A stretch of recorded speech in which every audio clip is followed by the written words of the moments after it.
What's up, guys? Bruce here. Got another book review video for you. Tonight, I'm going to be doing Monster Hunter International. This book is written by Larry Correia and is produced by Baen Books.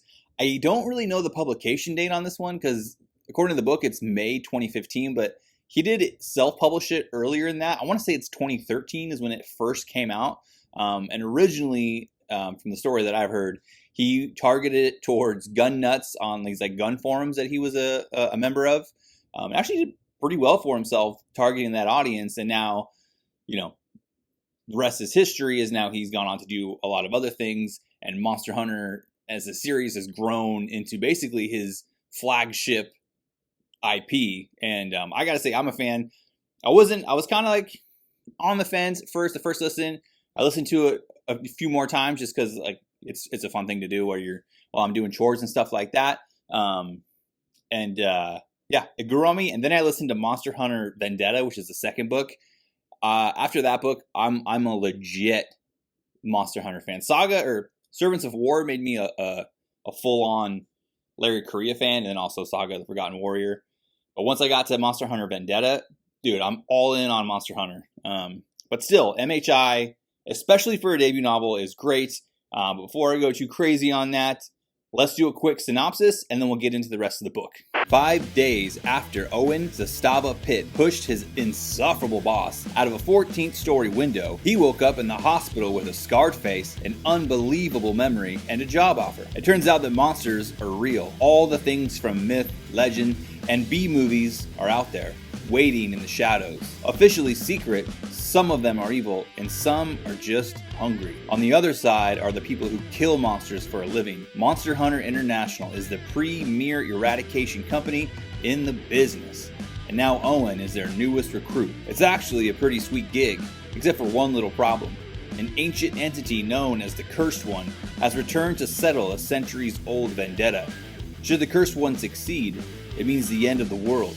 And MHI is the only thing standing in his way. With the clock ticking towards Armageddon, Owen finds himself trapped between legions of undead minions, belligerent federal agents, a cryptic ghost who has taken up residence inside his head, and the cursed family of the woman he loves. Business is good. As the synopsis kind of pointed out there, this book, he kind of, aside from targeting gun nuts, the premise, as far as I'm aware, is that gun nuts are always like, if there were gun nuts in horror movies, the movie would be over in like 5 minutes, right? It's a target-rich environment kind of thing. So that's kind of the premise he had when he was thinking of this.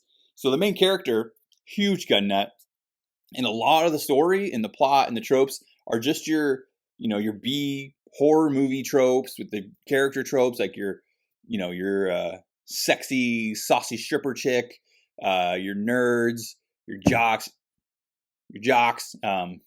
Yeah. So he definitely leaned way into those tropes, but at the same time, he put some hilarious twists on not just monsters, but like fairy tale creatures. So like there's trailer park elves in this, which are super funny. The orcs, there's orcs in this. They're still like they're orc-ish, but they're these ones, at least this clan, are like super honorable warrior hunter people. And yeah, also they love heavy metal music. That's like the funniest thing is like they're so into heavy metal music that Owen, main character, his brother is in a band, like a famous band, as a guitarist, and like they see him as like a chief, not like a god, but like as a chieftain, as this like noble warrior because he plays heavy metal music, and then by extension, because Owen's related to him, he's also noble and is like a war chief. So that's cool. A couple of good twists. And then also a little tweak on like kind of how you kill the monsters. So, like say werewolves, for example, like the common trope is you can't kill them without a silver bullet. Now in this story, like, yeah, silver does hurt them and it prevents them from regenerating. But also if you just deal enough damage, even it's basically have like an accelerated metabolism or whatever that constantly regenerates. Doesn't constantly, but it regenerates fast. But it can be overloaded and overwhelmed, and it pretty much goes for a ton of monsters where usually you have to kill it in a very specific way. So yeah, you can deal so much damage with regular weapons that you eventually do kill them, but it takes a lot. So for instance, fire is great because well, I mean, it continually burns them, so they're constantly having to regenerate. And then, yeah, with the whole monsters are secret, because they're everywhere, and stuff's like, business is good, so obviously stuff's going down. So enter the feds, the MCB, which is the Monster Control Bureau. They basically go and threaten survivors that just went through this traumatic experience. Like, hey, either you're gonna turn, you got infected by whatever dark creature attacked you, and we're just gonna kill you, or you survive, but if you ever say anything, we're gonna kill you. And good luck getting therapy, right? Which comes actually later. There is actually like a monster therapy, therapeutic hospital, but obviously not everybody makes it there, but they do their best. Yeah. So MCB, I mean, they got cool toys. They got government funding, so they're an obstacle. They're constantly getting in the way. They are not friendly. The guy who basically runs the show, he's not like the head of the whole organization, but the guy that seems to be in charge of the teams every time they interact with MHI hates the company, and you end up learning that he used to work for the company, and then in this book you don't really understand there was like a falling out, but you don't know what the deal was. There's this thing called the Puff Bounty, and it basically is you kill a dark creature, a monster, and the government will give you money based on whatever the monster is. That was started by Teddy Roosevelt, who, being an avid hunter and was out in the wilderness a lot, actually came across the monsters, and that's why he started it. On top of MHI getting contracts from like corporations or businesses that are having like an issue, and then those corporations paying MHI to go take care of the situation, they also get a bounty from the government once they provide proof that they killed a monster. So it's very lucrative. It pays a ton. Like, so in the beginning, Owen kills his werewolf boss by himself, so he gets the full Puff Bounty. He doesn't split it with the company or anything because he's not with them yet. And he gets $50,000 for killing one werewolf. So you get an idea, like, you get some pretty good Skrilla, especially if you kill like crazier monsters. I know it's his first novel, but like, even in this, like, you can tell the guy, Larry, just knows how to write action. Super good at it. And you can, this is where you really see this guy knows his S about guns, dude. Very descriptive, very detailed to like the descriptions on when like the fighting starts to go down, and like, the racking the rounds into the chamber, how some scenes it's like even like the firing pin hits, pull the trigger, firing pin hits, the the mixture inside ignites, sends the bullet down range. Very descriptive.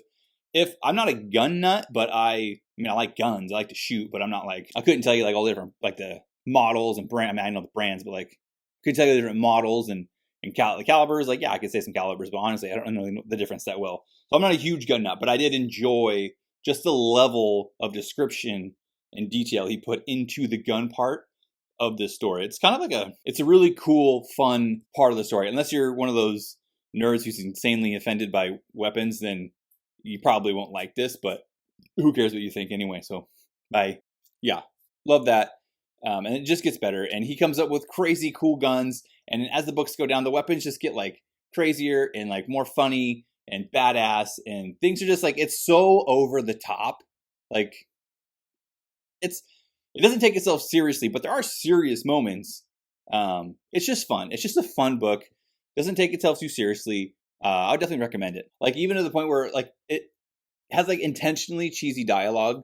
Like, there's this point where he's on this shipping, big cargo ship, and he's fighting this vampire, and he's like, "Parlez-vous, mother effer." And there's other things like that throughout. It's just like cheesy little action lines here and there, and he's like a doofus when he's talking to a girl. If you are longing for the days of cheesy action movies like back from the 90s, go read you some Monster Hunter, because they'll get your fix. Yeah, and then the characters are they're awesome, dude. So you got Owen, who's your main character, and he's I don't know what's super in depth on who he is, but basically he was raised, his dad is he's like a Green Beret veteran, so raised him to be this insane fighter, marksman, survivalist, just like be a warrior basically. Which kind of strained their relationship, as you can imagine, probably would if you had a super intense dad that was drilling that kind of stuff into you your whole life as a child.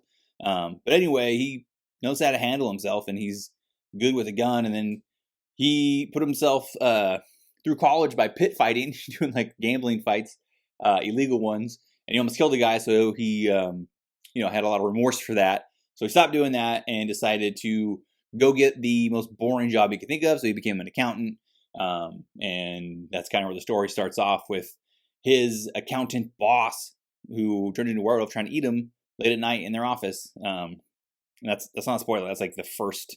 It's the first thing that happens. The book literally opens up with like, I killed my boss today or something like that. He's an accountant, but he's also like a badass at the same time.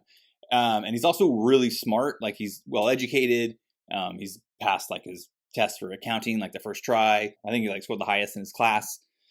He's like a super good marksman, like competes in shooting tournaments, like either like top 2 shooter in the nation. I don't know. Something like that. I can't remember all the stats that get read off in his file, but he's like a like compulsive, like overachiever kind of mentality. But he also like puts his foot in his mouth all the time. Like he never knows when to shut up. And Larry keeps that like consistency going, at least through the first 2 books. I'm sure it goes the rest of the way because Larry's an awesome writer. But yeah, he just never knows when to shut up. He always gets himself in trouble. So I like that aspect of Owen, and then also that he can freaking blow a zombie's head off at like 50 yards away. It's great. Holly, who is our ex-stripper, and in this book, you get the vibe she hates vampires. So like everyone kind of shares their story about how they learned that monsters exist, which usually involves them being attacked by a monster, getting visited by the Monster Control Bureau, and then MHI approaching them and like, hey, you want a job? Like they look these people up because they've shown that they didn't freeze under the pressure and shock of seeing a monster. So those are the people that can become hunters, because most people just freeze and die. So that's how MHI recruits new employees, is they go and they try to find these survivors and like, hey, you want to come work for us? Instead of getting murdered by the government. So anyway, when people show up to MHI as newbies, they kind of swap their stories. Like, oh, this is what happened to me. This is what happened to me. But Holly, nobody knows what her deal is. But it's obvious that she hates vampires. Hates them. So it can be assumed that she was attacked by vampires. And you find out later in the book what exactly happened. And it's pretty gnarly. And you understand why she hates them so much and why she doesn't even want to talk about it. When you see how they feed and sustain themselves. Ugh, gross. Another cool twist, because I haven't really seen, I mean, there's things that are kind of like that, but that's like the gnarliest version I've seen. Yeah, I don't want to say it. Just go read it. But yeah, she's she's a cool character because like, she was this hot fake boob stripper chick with blonde hair, but she's also really smart. She was like a nursing student, so she has like medical skills. When people get hurt, she can help out. Which is like what people are surprised about it. But she's like, what do you think I was stripping for? I was paying for school. She's like ruthless, but like she can be sensitive. She's super loyal to her friends. Like she can seem like she can come off like she's selfish, but she can also be selfless. So she's very like, I don't know, juxtaposed character like to herself. She has like many like extreme sides to her. And you see more of that in the next book. Dude, my boy Milo, Milo Anderson, that's my last name. What's up, my guy? He is like the Q, basically, right, from 007 of MHI. He's like the little tinkerer. He makes all their like cool weapons. He goes and procures a freaking helicopter. That's before the story starts. It's already there, but he's the one that found it. He finds them ammo. He finds them like cadavers to go practice chopping heads off of, because they have to chop heads off. So they want to like have their newbies get the feel for what that feels like. And obviously they can't do that to real people. So yeah, he's got to go dig up or go scrounge up dead bodies from the practice on. And then he has to like, they had this like one training course, part of the training course. It's like, it's like a metal tube with like guts, like legit guts like in it, and have to crawl through it. The old gut crawl. I think that's just cow guts, but still he's got to go. He goes and gets that. He designs new weapons. He has like a workshop where he builds things. He builds where he had built already before Owen ever showed up, this weapon called Abomination. It's like a super bad ace, like I think it's automatic shotgun. Anyway, it's super big. He hasn't really found anyone who is like strong enough or big enough to wield it, because Owen's a huge dude. He's like 6'5", like 300 pounds, like solid muscle, big dude. And so like Milo built this weapon, and he's like, I don't know anybody that can really handle this. And then Owen shows up, and Owen obviously when he's like an amazing marksman, he shows up on the range to go practice on the pump shotty, and like sets a course record. And then after that, it's like in the middle of the book, I feel like Milo's like, dude, take this weapon. Yeah, Milo's the man, and he has even cooler stuff in the next book. And I'm sure as it goes on, he finds just cooler and cooler and does cooler, crazy things. Then we got Earl Harbinger. That I really can't talk too much about because that would be a spoiler for this book. But needless to say, his slow, like little hints that Larry drops about what's going on with Earl, and then the slow reveal. That's fun. And he's a bad ace character. Super cool. Love it. I'm excited to read Alpha because I hear that book apparently is all about Earl. And it's also it's not in first person. It's a completely new perspective. So it's third person, which is going to be cool to see a Monster Hunter story told in a different perspective or a POV. Yeah, Monster Hunter. Love it. I am a big fan now. Like I said, Monster Hunter International didn't hook me. Like I enjoyed it, but I wasn't like, oh, I gotta scoop up the next one. When I got done with Monster Hunter Vendetta, yeah, that book was awesome. I am definitely a Monster Hunter fan now. At this point, I don't think that there's a Larry Correia book out there that I wouldn't like. I'd be shocked, let's just say. Recently, this is way off topic, but I read, I'm a big fan of The Witcher. The only ones I haven't read is Lady of the Lake and Season of Storms. And I just tried to read Season of Storms. I was real disappointed. It felt very ideological, like it felt like some ideological stew being forced down my throat there, like right out of the gate. And I tried to push through, and there's just like more and more of it. There's like farting muscle mommies and like pro-abortion, like anti-free market. Just I couldn't, dude. I don't know what the deal was. Maybe I'll try and push through again, but I was very disappointed in Season of Storms. I know I'm talking about that. Anyway, that's all I got for this video. Like, comment, subscribe, and share the video far and wide. I'll see you guys next time for a Monster Hunter Vendetta. Keep on reading.